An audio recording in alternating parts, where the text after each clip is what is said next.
There are moments that the words don't reach. There is suffering too terrible to name. You hold your child as tight as you can and push away the unimaginable. The moments when you're in so deep, it feels easier to just swim down. The Hamiltons move uptown and learn to live with the unimaginable. I spend hours in the garden. I walk alone to the store, and it's quiet uptown.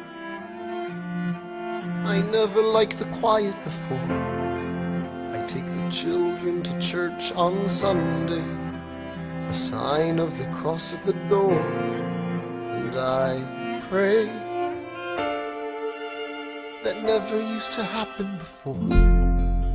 If you see him in the street, walking by himself, talking to himself, have pity. Philip, you would like it uptown. It's quiet uptown. He is working through the unimaginable. His hair is gone gray. He passes every day. They say he walks the length of the city. You knock me out